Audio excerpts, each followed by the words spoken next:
Yes. Hi everyone, this is Didi. And I am Fred.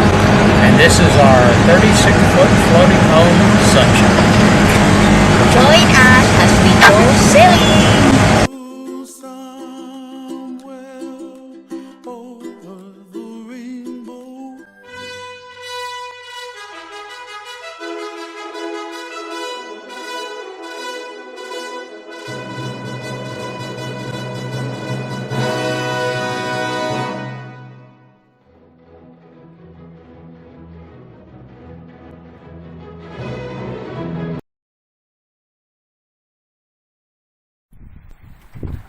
Good morning, everyone.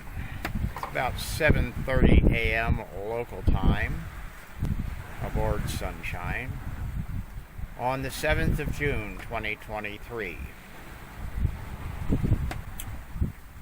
What you're looking at here in the video is an inline circuit breaker. You can see it's rated at 30A, 30 amps.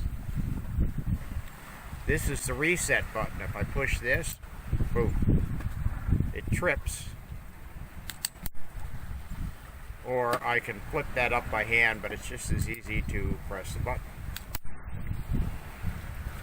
This, I suspect, is the culprit or the root of all my electrical problems aboard the boat. Now, this is a Chinese-made inline circuit breaker. I don't know if it's rated for DC or AC only, but this is my spare because I bought like 4 of these. Used them in different places, but I have 2 for the solar panel charge controller. One is on the output side of the solar panels going to the charge controller, and this one was hooked on the output side of the charge controller going to the house batteries. Now, I had one of these cook off before. Not sure why. Like I said, if it's an AC only circuit breaker using direct current, is probably not good for the contacts inside, but I don't know that for sure. In any case, I have 400 watts of solar panel, and even or 400 watts of solar panels. I have 2 panels. Under the most ideal of conditions, they combined will not put out 20 amps, which should come nowhere close to overloading the internal working parts of a 30 amp circuit breaker, and certainly should never cause it to trip. But as I was hunting around for the ongoing electrical problems because the house batteries were getting heavily discharged, I unscrewed this little cap here that protects the connector and touched this metal connector. It was so hot it would have burned the skin off my finger. And I went, holy schmaltz, what the hell's going on here? So that led me to conclude that this unit, see, it's sealed, you can't take it apart. Get to the inside, these are rivets. They're not screws. This is another defective circuit breaker. So I took it out of the system, wired it directly, and sure enough, my house batteries started coming back to life. The problem is the last good full day of sunshine that we had aboard, this thing was not functioning properly. And it either let very little power through or none at all.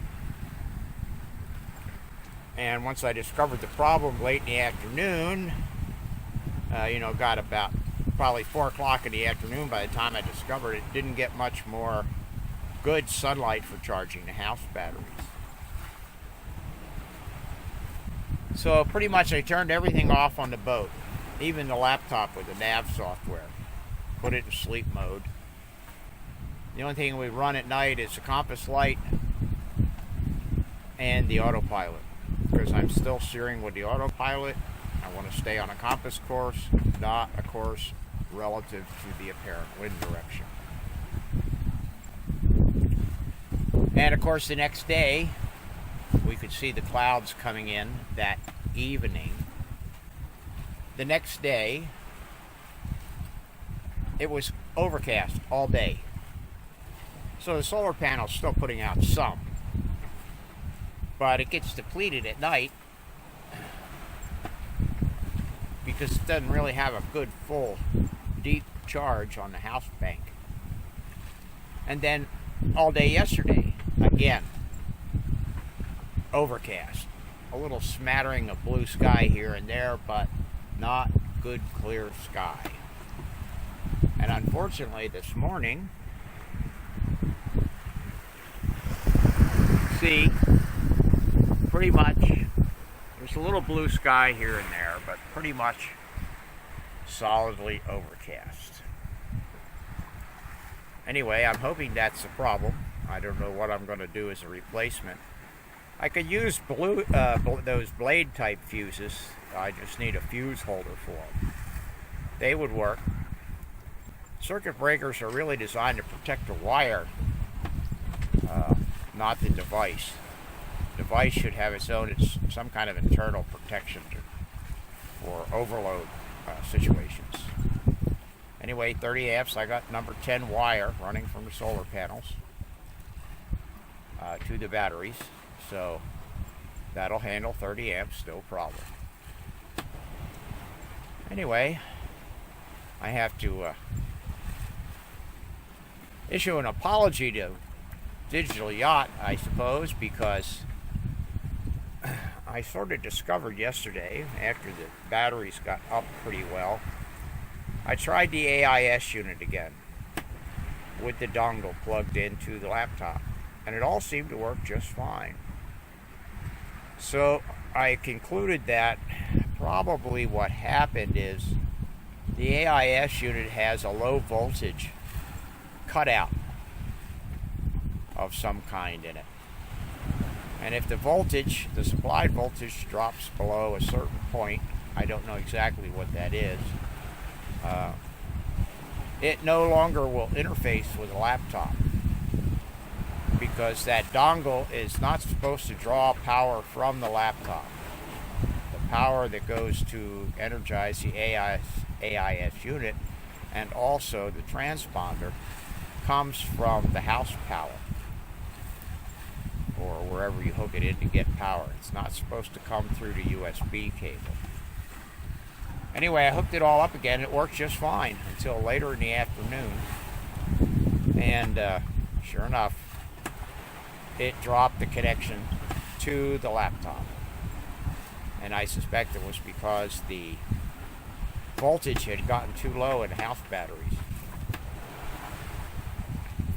So I've been running with the GPS puck, which doesn't seem to care because it doesn't need energy. It's energized from the source through the USB cable. And the battery in the laptop is quite well charged. I have a step-up transformer to go from the 12 volts to the 19 volts, which the laptop requires. So that thing works fine. Of course, the AIS function I can't get. I can't see if there's ships out there, and I can't use the transducer to broadcast a signal with the AIS unit because it doesn't function due to low voltage. Which is okay, because we've only physically seen 2 cargo ships probably in the last week. Both of them look to be going from somewhere maybe in Australia